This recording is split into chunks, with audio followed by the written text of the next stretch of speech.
Hola, ¿qué tal? ¿Cómo les va? Soy Teresa Fulgueral y en esta oportunidad les traigo un tema muy importante. Es un tema real, un hecho real, algo que pasó en Barcelona en marzo del 2015 y se llama El Niño de la Ballesta. Es un texto analizado por Diana París y dice así, espero les sirva. Estamos viendo como las repeticiones. Antes también habíamos visto el video de Whitney Houston, que también hay una repetición en su árbol familiar. Bueno, aquí también estamos tratando ese tema para verlo un poco más en lo real, bajarlo a tierra. A veces es un poco difícil que estos temas que estamos tratando visualizarlos, pero este es un lindo artículo donde nos hace visualizar esos temas que estamos siguiendo en este canal. Entonces dice así: ¿quién soy? Cada paradigma o molde que reviste lo que somos es una estructura inconsciente a la cual se conoce por sus efectos. Carl Jung lleva a estas estructuras arquetípicas órganos del alma. Efectivamente, cuando reaccionamos ante una crisis, nos enfrentamos o nos vinculamos de una manera determinada con nuestros padres o compañeros de trabajo, estamos expresando un mensaje de ese órgano tan especial que es la memoria afectiva ancestral. ¿Qué personaje te compró? Los arquetipos hablan desde el saber del inconsciente colectivo y se encarnan en forma de personajes tanto en los mitos como en los cuentos de hada, en el arte o en el cine. Son universales y comunes, pero producen un impacto distinto en cada sujeto según sus patrones familiares. El inconsciente colectivo es algo así como la reserva de datos de todos los tiempos guardada por el archivo del clan, memoria genética de una gran biblioteca humana. Esta tarea de cada uno, revisar los mitos que se encriptan en los cuentos tradicionales de la infancia y cómo viajan hasta el personaje y nos condicionan a actuar según los guiones instalados. Los decretos personales, veamos el impacto transgeneracional y cómo el cambio y la desprogramación son posibles a partir de los postulados de la epigenética. Tomemos los perfiles de personajes que nos comimos en la infancia, pero también otros personajes que nos vienen de más lejos, que no elegimos, que pertenecen a otros parientes. Para entender un poco más, vemos el caso que nos ocupa hoy y está la noticia.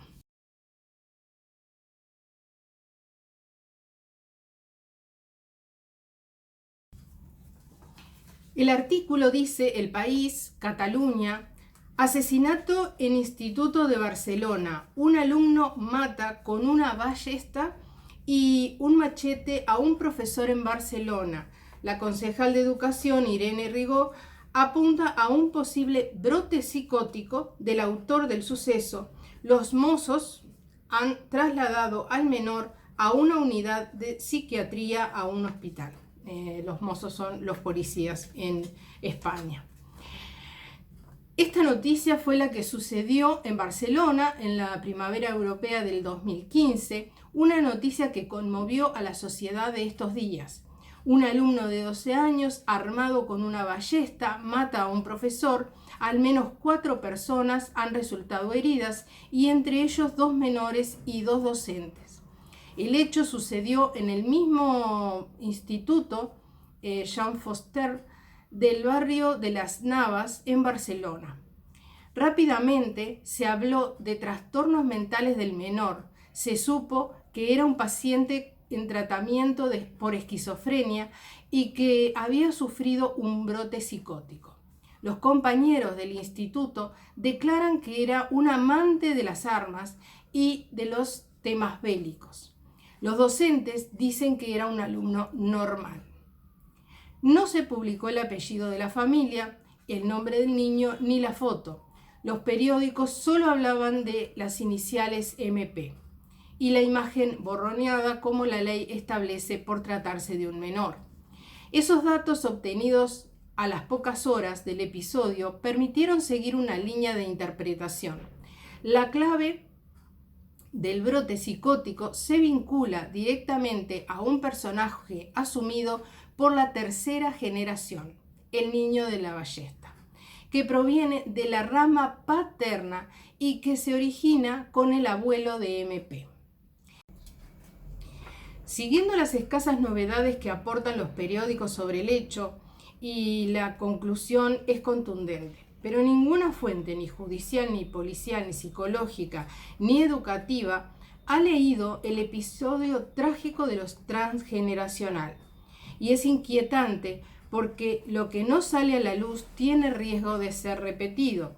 Los pormenores familiares no se dieron a conocer. Se avanzó en la investigación a partir de unos pocos elementos que se tenía. Alguien que conocía a la familia de los padres y a los padres de MP fue un vecino de esta familia, el cual aportó algunos datos y se confirman las presuposiciones.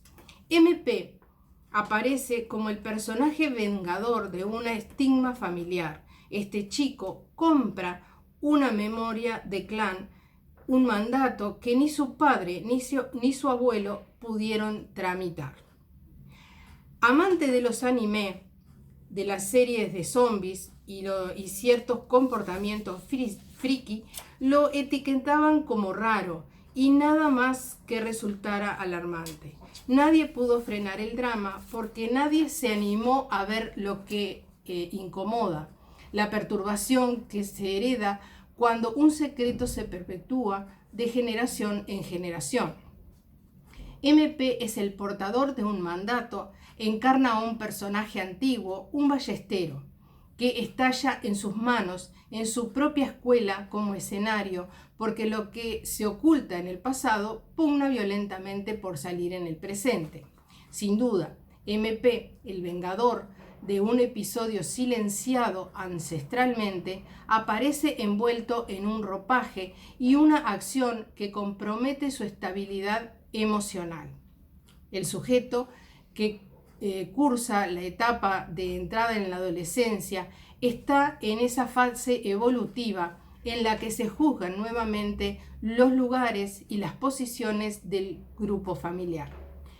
Se reactualiza el complejo de Edipo y se reevalúa la noción de identidad.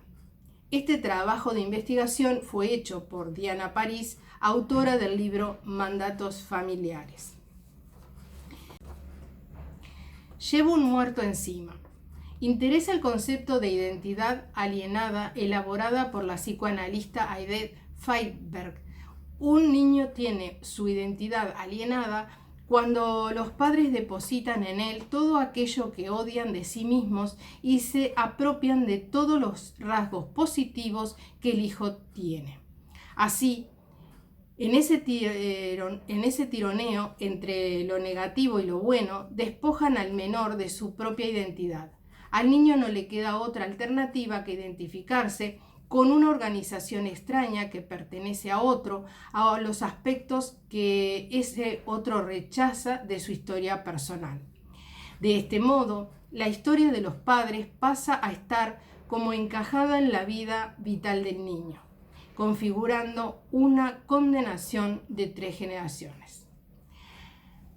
Esto consiste en la adquisición de una información construida en generaciones previas, expresada por un miembro de una generación posterior a manera de un síntoma, del cual no se encuentra una explicación lógica.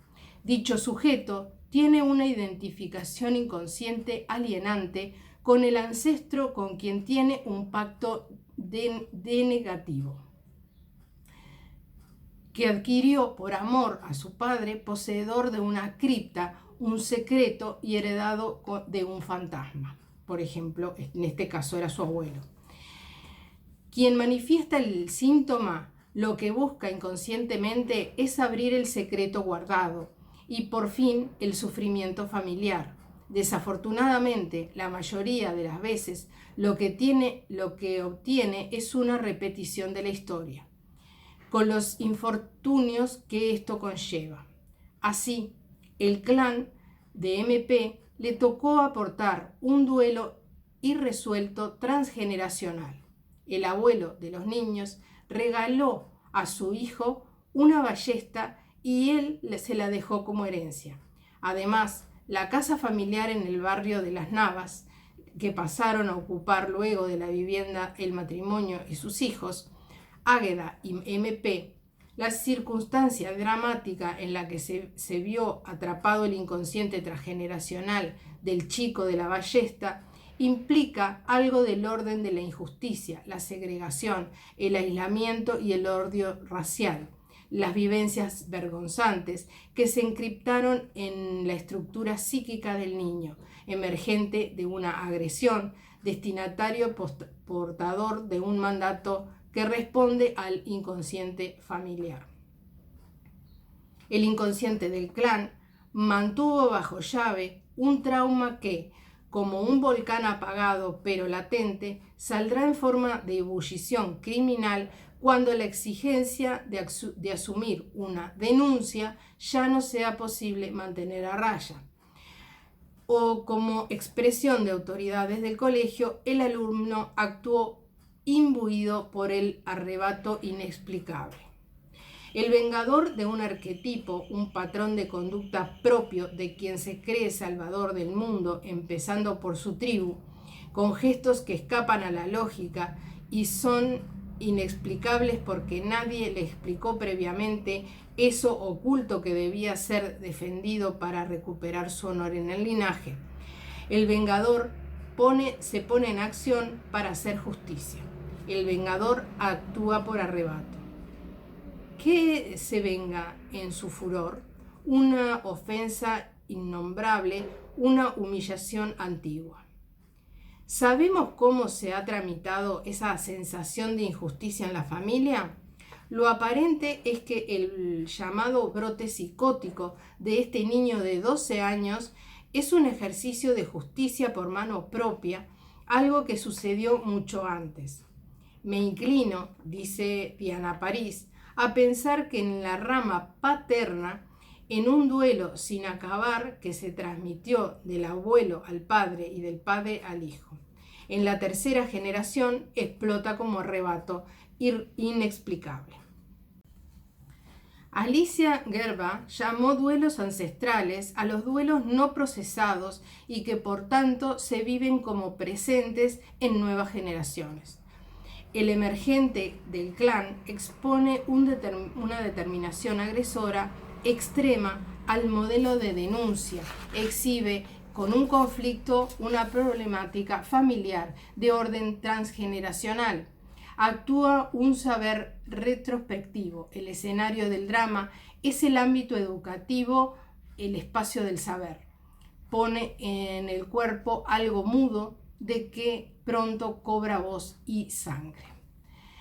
En el caso del niño de la ballesta, podemos considerar que este preadolescente es el emergente representante de una carga familiar que no ha sido tramitada en su momento, que regresa bajo el arquetipo del vengador y que se asume como la persona encargada de hacer justicia. Algo no dicho, inconscientemente tramitado desde las generaciones pasadas, sale a la luz como violencia desatada fuera de su tiempo real. Es el portador de un secreto y de un mandato. MP funciona como heredero de un drama familiar guardado en secreto, pero vivo en el inconsciente. ¿Qué innombrable se puso en acción en el personaje del niño de la ballesta? Numerosos estudios muestran cómo muchos pacientes nombran en sus alucinaciones imágenes sufridas por sus antepasados que nunca fueron narradas. Conocido como herencia delirante o alianza negadora, el vínculo entre padre, hijo y nietos configura un modo de traspasar el duelo sin resolver a algún miembro de la familia que se encarga de asumir la identificación de ese drama secreto hasta que lo pone a actuar de manera traumática y sangrienta. Es justamente salvar el honor de la sangre lo que se pone en juego.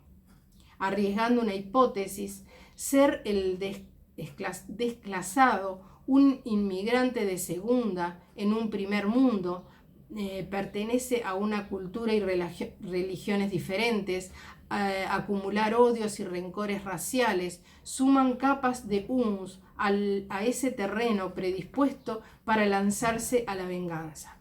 Entonces, ¿qué secreto inconfesable y a la vez imposible de soportar se transmite a la descendencia por medio del inconsciente del clan?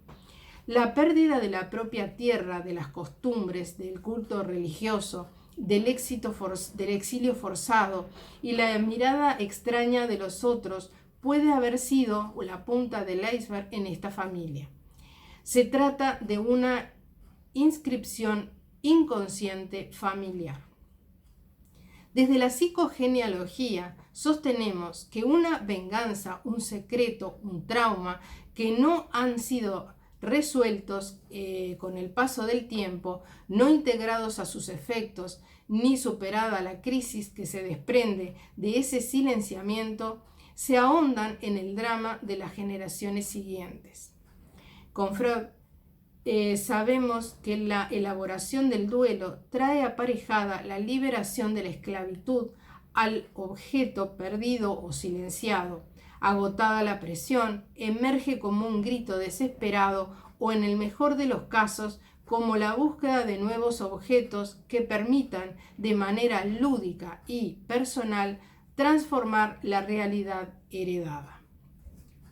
Volvemos sobre esto, pero presentamos un perfil del chico que llega a la escuela armado con una ballesta. ¿Quién soy? Esa es la pregunta que transita en este joven cuando toma el impulso de sus propios dardos internos, cuando alguien que es el portador de un mandato externo, que se ve sometido a situaciones críticas, puede desencadenar la acción del personaje que lleva a cuestas. Fuentes docentes y policiales aseguran que el agresor no procedía de ninguna familia desestructurada y agregaban: son muy buena gente, una familia catalana normal. Y me pregunto, ¿qué quiere decir no descontracturada y normal en este contexto? Sin embargo, junto con esos comentarios, los informes agregaban que MP tenía en su habitación 2 escopetas pequeñas en sus fundas y un machete de grandes dimensiones, además de ballestas artesanales realizadas con alambres por el chico.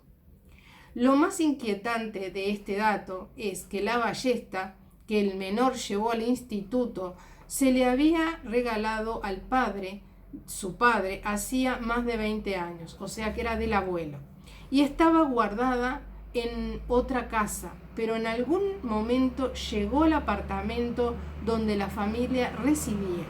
Eso no se pudo explicar. ¿Quién es MP? MP es un pequeño, delgado, moreno, de ojos negros. Los amigos lo califican como raro, friki, introvertido y alumno de buen rendimiento, que en los últimos tiempos había empezado a bajar sus calificaciones. Se lo veía habitualmente vistiendo chaquetas militares, practicaba deportes, seguía programas de lucha libre y era adicto a las series zombies donde la violencia y la sangre se exhiben sin pudor. Fanático de Walking Dead, una historia que se desarrolla durante un apocalipsis zombie. Para completar la foto, una calavera incendiada ilustraba su perfil en Facebook. Ninguno de estos elementos hizo sospechar lo que se desencadenaría una mañana de primavera en el colegio. obsesionado con los cómics dedicados a los muertos vivientes, su personaje televisivo favorito era Dirk Dixon, el encargado de matar zombies disparando una ballesta en la cabeza de los monstruos. Nunca he confiado en nadie para protegerme. Maldición, creo que nunca he confiado en nadie para nada. Ese es el lema de este personaje de la serie The Walking Dead. MP sentía que estaba rodeado de zombies a los que había que eliminar. Sus preferencias de ocio le ofrecían un escenario ideal para el imaginario del joven: cuerpos sin alma, cementerios en movimiento, espíritus que penan por peleas con los comunes mortales. A falta de muertos vivos en la escuela, un 20 de abril ha matado a un hombre, un profesor, e intentó matar a muchos más. El padre de MP es un trabajador social y su madre enfermera. La hermana del chico es una jovencita aplicada y buena deportista. Quienes conocen a la familia lo definen como buena gente.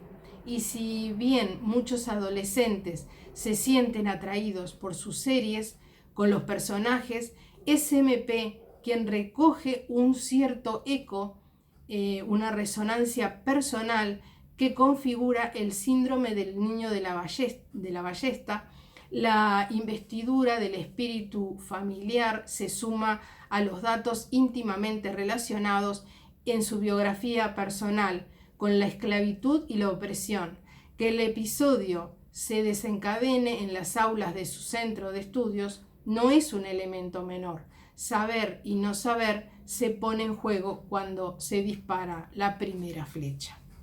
Bueno, este es el artículo de Diana París, me pareció sumamente interesante, es de la vida real, y aquí se ve cómo influye en el subconsciente, el transgeneracional, la ballesta que le había regalado su abuelo a su padre y después él la había heredado o se la había regalado, tenía varias en su cuarto.